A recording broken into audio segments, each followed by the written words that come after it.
Welcome back. तो आज हम लोग द ऑक्यूपेशन सेफ्टी हेल्थ और वर्किंग कंडीशन कोड देखेंगे 2020 का। तो लेट्स बिगिन। ये जो कोड है ऑक्यूपेशन सेफ्टी हेल्थ और वर्किंग कंडीशन 2020, इसने जो प्रीवियस 13 लॉज थे उन 13 लॉज को कंसोलिडेट करके एक कोड में तब्दील कर दिया है, जैसे कि mines act, factories act, contract labour act, इसी के साथ ही cine and cinematic theatre act, beedi and cigar act, plantation act जैसे 13 और एक्ट्स हैं, उनको मिलाकर उन्होंने एक कोड पर तब्दील कर दिया है, जहाँ पर जो वर्कर्स हैं उनकी सेफ्टी, हेल्थ और वेलफेयर का जो अलग अलग लॉज में डेफिनेशन थी, डिफाइन की गई थी, उन सबको कंसोलिडेट करके एक में तब्दील कर दिया गया है। तो अब हम इनके कंपैरिजंस को देखेंगे कि ये कितने अलग हैं पिछले लॉज से और ये कोड कितना इम्प्रूवमेंट लेकर आए आज के समय। तो अब हम देखते हैं कि प्रीवियस एक्ट और जो जो ऑक्यूपेशन सेफ्टी और हेल्थ कोड है उनमें फ़र्क क्या है। सबसे पहले एप्लीकेबिलिटी, यहाँ पर हम देखेंगे कि कितने नंबर ऑफ वर्कर्स के ऊपर लागू है। जो पुराना एक्ट है फैक्ट्रीज एक्ट, जो अभी भी एग्जिस्टिंग में है, उसमें कंडीशन है कि कम से कम 10 या उससे ज़्यादा लोग जो पावर यूज़ कर रही है फैक्ट्री, वहाँ पर ये लागू होगा। पावर का मतलब है यहाँ पर बिजली से, यानी कि ऐसी फैक्ट्रीज जहाँ जो पावर से चलती हैं वहाँ पर 10 या 10 से ज़्यादा वर्कर, या जो बिना पावर के हैं वहाँ पर 20 या 20 से ज़्यादा वर्कर, उनके ऊपर ये फैक्ट्रीज एक्ट लागू होता था और उसके हिसाब से वहाँ पर उनकी सेफ्टी, हेल्थ और वर्किंग कंडीशन डिफाइन की जाती थी। आज के समय इस कोड ने इस कंडीशन को बढ़ा दिया है। आज के समय ये 20 वर्कर्स हो चुके हैं जो पावर यूज़ करते हैं, और जो बिना पावर की फैक्ट्रीज हैं वहाँ पर ये 40 कर दिया गया है वर्कर्स की कंडीशन, कि अब वहाँ पर 40 वर्कर होंगे तब जाकर ये हेल्थ एंड सेफ्टी कोड लागू होगा। इसी के साथ ही पहली जो इस्टेब्लिशमेंट थी वो सारी जितनी भी जो फैक्ट्रीज थी उन पर ये हेल्थ एंड सेफ्टी के जो लॉज थे वो लागू नहीं होते थे। आज के समय जो हेल्थ एंड सेफ्टी की जो कोड है वो आज के समय हर तरह की फैक्ट्रीज, इस्टेब्लिशमेंट, प्रीमाइसेस के ऊपर लागू है। और ख़ासतौर से जो भी हज़ार्डस एक्टिविटीज़ में जो फैक्ट्रीज, इस्टेब्लिशमेंट लिप्त हैं और वहाँ पर जो वर्कर्स काम कर रहे हैं उनके लिए तो ये मस्ट है कि वो फैक्ट्रीज वगैरह और जो प्रीमाइसेस हैं वो कोड को सख्ती से लागू करें और उनकी सेफ्टी और हेल्थ का ध्यान रखें वर्कर्स का। अब हम देखते हैं डेफिनेशन वर्कर। पहले जो डेफिनेशन थी वर्कमैन की और जो वर्कर्स थी उनकी अलग तरीके से डिफाइन थी। सुपरवाइजरी स्टाफ भी वेगली डिफाइन था, लेकिन इस कोड ने आज के समय यूनिफॉर्म डेफिनेशन लेकर आ गया वर्कर्स की। इसी के साथ ही इसने जो सुपरवाइजरी रोल में है जो स्टाफ, उसको भी डिफाइन किया है, यानी कि ऐसा कोई भी स्टाफ जिसकी सैलरी 18,000 पर मंथ या उससे ज़्यादा है, उसे हेल्थ और सेफ्टी कोड से बाहर रख दिया है। इसी के साथ ही इस कोड ने पहली बार interstate migrant worker, gig worker और प्लेटफॉर्म वर्कर्स को भी ऐड कर लिया है अपनी वर्कमैन की डेफिनेशन के अंदर। नेक्स्ट देखते हैं अब है वर्किंग आवर्स। पहले के लॉ में जो डिफाइन था कि पर डे, यानी कि हर दिन जो वर्कर है वो 9 घंटे काम करेगा और वीकली में कम से कम 48 घंटे काम कर सकता है। इसी के साथ ही जो ओवर टाइम का जो रूल था वो स्पेसिफाई नहीं था। अगर आपको ओवर टाइम करवाना है वर्कर से तो इसके लिए आपको गवर्नमेंट की परमिशन लगेगी, या गवर्नमेंट ने खुद रूल्स निकाले हों या एग्जामेशन दिया हो उन फैक्ट्रीज को, प्रेमाइसिस को, जहाँ पर वो ओवर टाइम करवा सकते हैं वर्कर से। आज के समय जो कोड लागू है वहाँ पर 9 घंटे से कम कर दिया गया है, वर्किंग आवर को 8 घंटे कर दिया गया है। यानी कि आज के समय एक जो वर्कर है वो कम से कम मैक्सिमम 8 घंटे काम कर सकता है पर डे। इसी के साथ ही जो 48 घंटे जो एक वीकली वर्किंग आवर्स होने चाहिए टोटल, वो रिमेन वैसे रखा गया जैसे प्रीवियस एक्ट में था। इसी के साथ ही जो ओवर टाइम है, ओवर टाइम के लिए अब किसी बाहर की अथॉरिटी से परमिशन लेने की ज़रूरत नहीं है। आज के समय सिर्फ कंसेंट चाहिए वर्कर की ओवर टाइम के लिए। इसी के साथ ही जो उसे पे मिलेगी ओवर टाइम जो करेगा वर्कर, उसे ट्वाइस यानी कि 2 गुना वेज मिलेगी। उसे अपने जो डेली वेजेस अर्न करता है वो, यानी कि उसे 2 गुना पैसा मिलेगा अपने रेगुलर वेजेस से। इसी के साथ ही जो फीमेल एम्प्लॉयज़ हैं, जो फीमेल वर्कर है, उनके लिए भी रूल है। पहले क्या होता था कि जो फीमेल एम्प्लॉयज़ हैं, वो नाइट शिफ्ट नहीं कर सकती थी। यानी कि शाम के 7 बजे से लेकर सुबह 6 बजे तक वो काम नहीं कर सकती, नाइट शिफ्ट कहते हैं उसे। आज के समय फीमेल्स जो नाइट शिफ्ट कर सकती है, उनके ऊपर जो नाइट शिफ्ट की बंदिशें थी, हटा दी गई हैं। लेकिन हाँ, इसके लिए वहाँ पे जो रीजनल स्टेट गवर्नमेंट है या लोकल अथॉरिटीज़ है, उससे परमिशन लेनी पड़ेगी, या और साथ-साथ फीमेल की भी कंसेंट चाहिए अगर वो नाइट शिफ्ट करना चाहती है तो। अब है लीव एंटाइटलमेंट। पुराना जो लॉ था उसमें बताया गया था कि किसी भी वर्कर को हर 20 दिन काम करने के बाद कम से कम 1 दिन तो छुट्टी मिलेगी। इसी के साथ ही अगर उसने पूरे साल 240 दिन काम किया है, तो भी वो एलिजिबल हो जाएगा छुट्टी के लिए। यानी कि मान लीजिए 365 दिन में 240 दिन उसने काम किया, तो अब वो कम से कम 15 दिन या 30 दिन की छुट्टी ले सकता है। इसके लिए वो एलिजिबल हो जाएगा इस तरीके से, यानी कि लॉन्ग लीव के लिए जा सकता है। आज के समय इस कोड ने इस कंडीशन को 240 जो 240 दिन की जो कंडीशन थी घटाकर 180 दिन कर दिया है।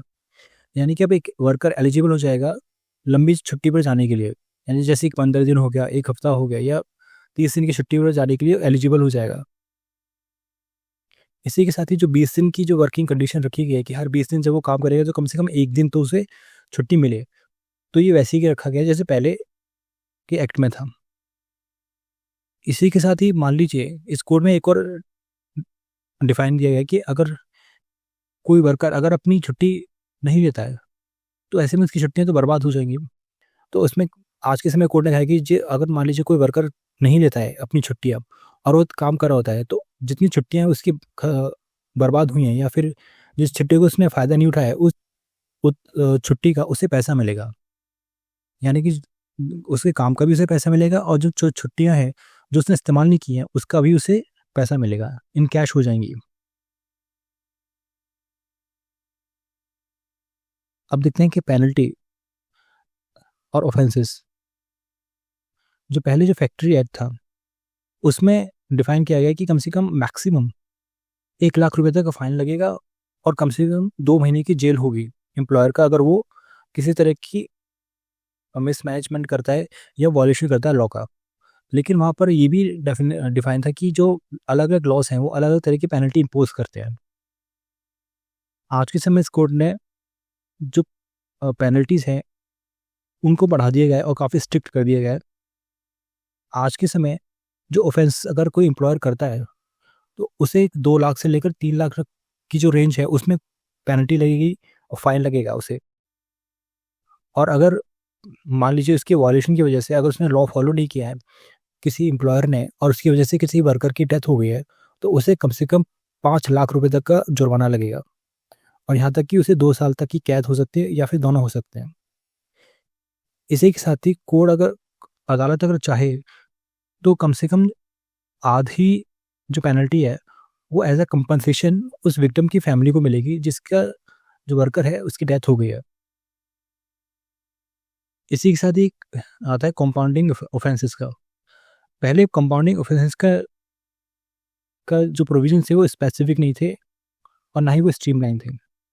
आज के समय इस कोड ने सबको स्ट्रीमलाइन कर दिया है और इसी के साथ ही उन्हें स्मूथ कर दिया है। इसके मुताबिक कि अगर कोई भी कंपाउंडिंग ऑफेंस होता है, अगर कोई पहली बार ऑफेंस करता है एम्प्लॉयर, तो उसे 50% मैक्सिमम फ़ाइन देना पड़ेगा सिर्फ़, जितना भी फ़ाइन बनता है मैक्सिमम। अगर उसे किसी तरह की इम्प्रिज़नमेंट ना की गई हो उस एम्प्लॉयर को, तभी ये 50% की मैक्सिमम फ़ाइन उसे लगेगा। मान लीजिए अगर वो एम्प्लॉयर लगातार ऑफेंस करता है और वो जो पीरियड है यानी कि 5 साल के भीतर-भीतर अगर फिर से वो ऑफेंस कर देता है, तो कम से कम उसे जेल हो ही गई और उसे मैक्सिमम फाइन भी देना पड़ेगा। यहाँ कंपाउंडिंग का मतलब होता है जेल, कि कम से कम उसे जेल तो हो ही सकती है।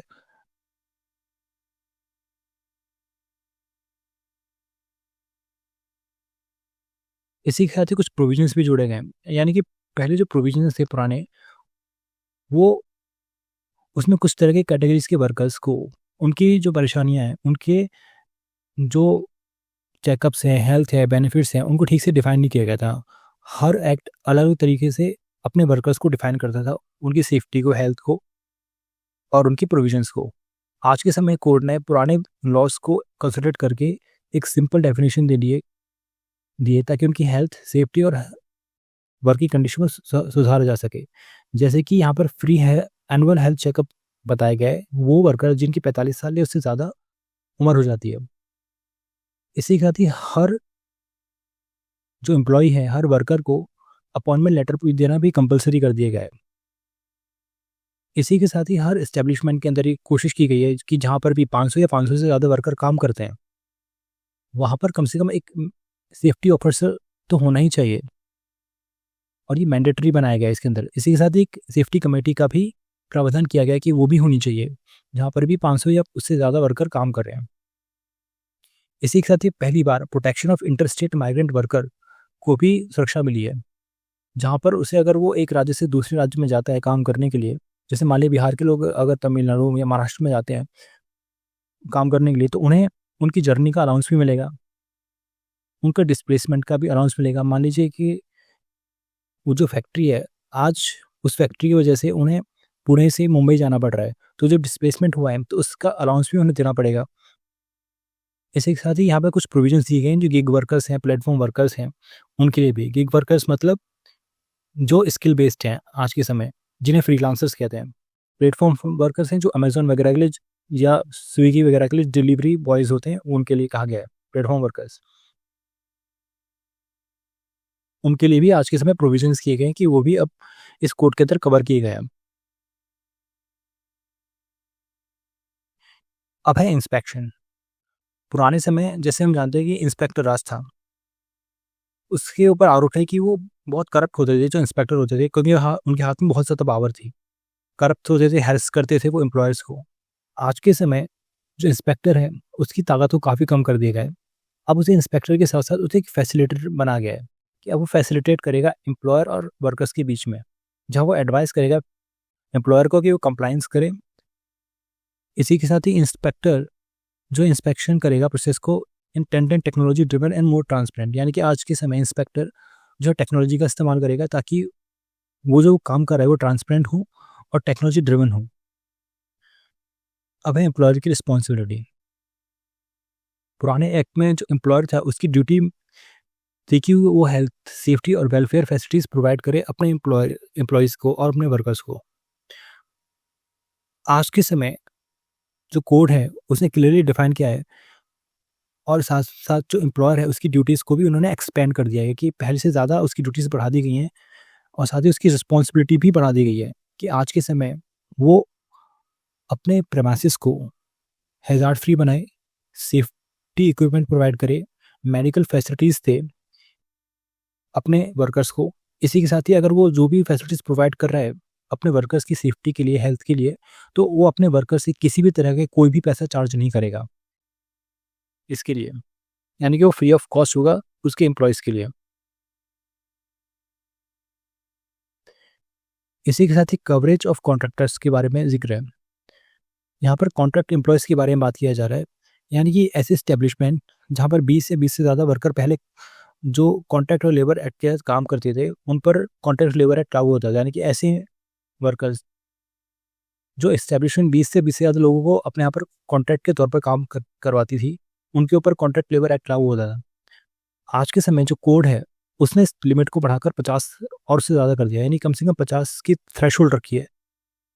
यानी कि अगर कोई भी प्रेमाइसिस अगर 50 से कम अपने यहाँ पर कॉन्ट्रैक्ट वर्कर रखती है तो उसके ऊपर ये कोड लागू नहीं होगा। अब ये कोड सिर्फ तभी लागू होगा जब उस प्रेमाइसिस ने या उस फैक्ट्री ने 50 या 50 से ज़्यादा वर्कर्स को अपने यहाँ रखा हो। लेकिन यहाँ पर एक कंडीशन भी है। कंडीशन ये है कि जो भी इस्टेब्लिशमेंट अपने यहाँ पर कॉन्ट्रैक्ट एम्प्लॉय रखेगी, वो कॉन्ट्रैक्ट एम्प्लॉयज़ उसका जो मेन बिजनेस है, मेन धंधा है, वो नहीं करेंगे वो।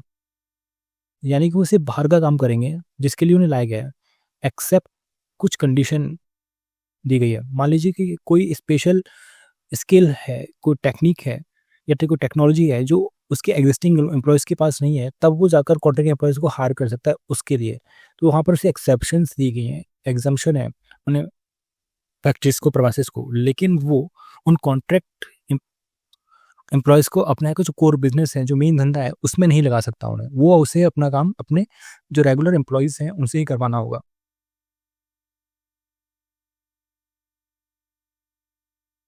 मुझे यकीन है कि आपको ये लेक्चर पसंद आएगा।